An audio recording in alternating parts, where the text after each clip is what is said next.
Okay friends, അഭാജ്യ സംഖ്യയുമായി ബന്ധപ്പെട്ട രണ്ട് extra ക്വസ്റ്റ്യനും കൂടി നമുക്ക് പരിചയപ്പെടാം. അതിൽ ഒന്നാമത്തെ ക്വസ്റ്റ്യൻ എങ്ങനെയാണ്?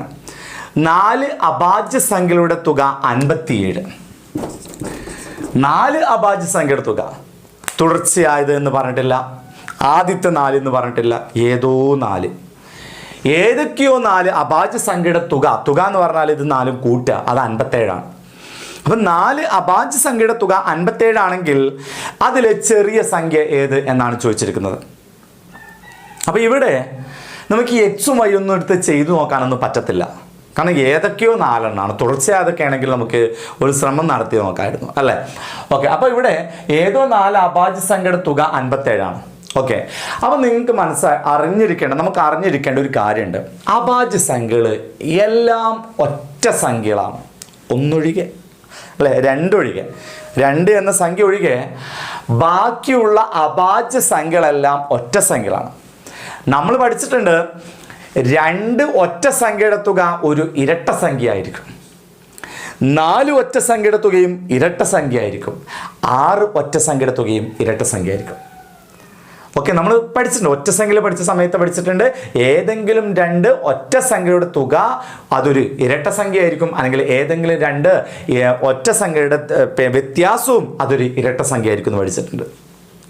2 ഒറ്റ സംഖ്യകൾ കൂട്ടിക്കഴിഞ്ഞാൽ ഒരു ഇരട്ട സംഖ്യയാണ് കിട്ടേണ്ടത്, അല്ലെങ്കിൽ 4 ഒറ്റ സംഖ്യകൾ കൂട്ടിക്കഴിഞ്ഞാൽ ഒരു ഇരട്ട സംഖ്യയാണ് കിട്ടേണ്ടത്. പക്ഷേ ഇവിടെ 4 എണ്ണം കൂട്ടിയപ്പോൾ നമുക്ക് ഇരട്ട സംഖ്യ അല്ല കിട്ടിയിരിക്കുന്നത് എന്ന് പറഞ്ഞാൽ ഇത് 4ഉം ഒറ്റ സംഖ്യ അല്ല എന്ന് നമുക്ക് മനസ്സിലാക്കാൻ കഴിഞ്ഞാൽ മതി.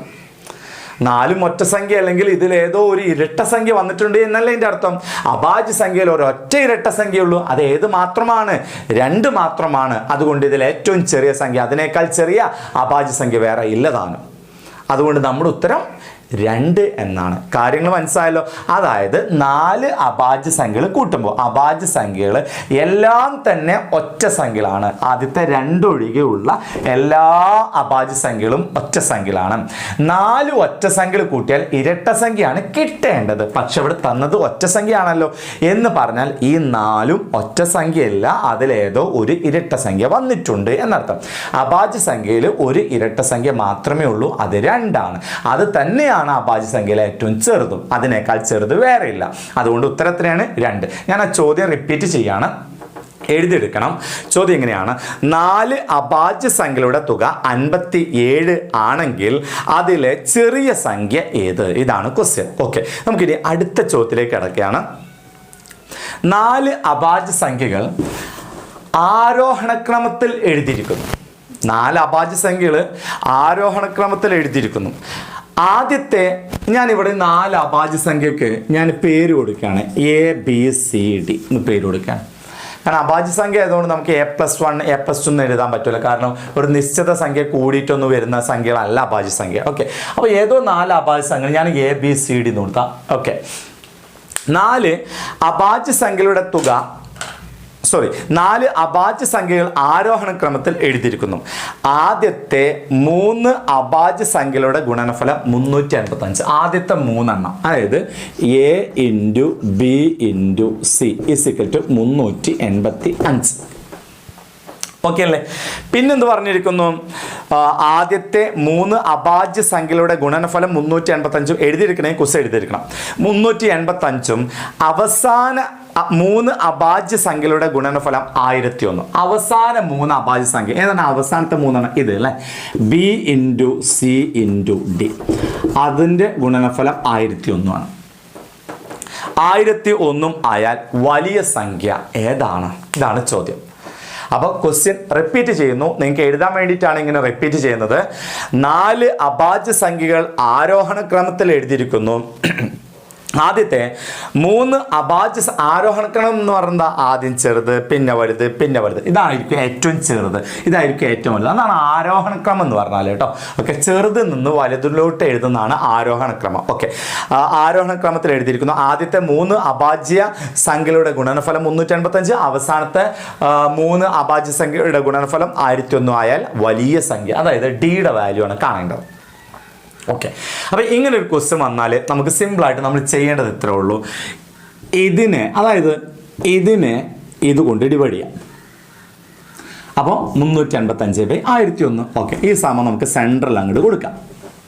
ഇതിനെ ഇതുകൊണ്ട് ഡിവൈഡ് ചെയ്യാം. അപ്പോൾ നമുക്ക് ഇതിനോണ്ട് ഡിവൈഡ് ചെയ്യേണ്ടി അല്ലേ? ഡിവൈഡ് ചെയ്യുമ്പോൾ നമുക്ക് കിട്ടും CC കിട്ടും അല്ലേ? താഴെയും മുകളിലും ഒരുപോലുള്ള സംഭവങ്ങളൊക്കെ വെട്ടിക്കളയാൻ പറ്റും. അതുപോലെ ബിയും വെട്ടാം. അപ്പം നമുക്ക് A/D എന്ന് കിട്ടും. അതുപോലെ ഇതും നമുക്ക് വെട്ടണം.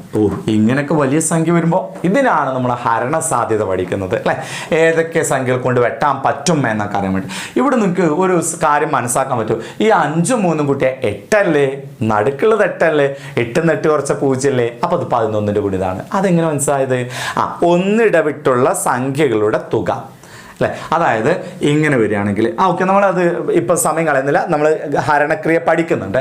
അതായത് ഈ 5 3 കൂട്ടി, ഈ 3 5 കൂട്ടിയൊക്കെ 8, ആ 8ന്ന് ഈ 8 കുറച്ച് 0യോ അല്ലെങ്കിൽ 11ന്റെ ഗുണിതങ്ങളൊക്കെ വരികയാണെങ്കിൽ അത് 11ന്റെ ഗുണിതമായിരിക്കും. ഓക്കെ, അപ്പോൾ എന്തോട്ടെ 385 11 കൊണ്ട് നിശേഷം ഹരിക്കാൻ പറ്റും. അപ്പോൾ നമ്മൾ ചെയ്യേണ്ടത് 385നെ 11 കൊണ്ടൊന്ന് ഹരിച്ചു നോക്കാം അല്ലേ? ഓക്കെ, 385നെ 11 കൊണ്ട് ഹരിച്ചു നോക്കണം. 38ൽ എത്ര 11 ഉണ്ട്? 3 3 11 33.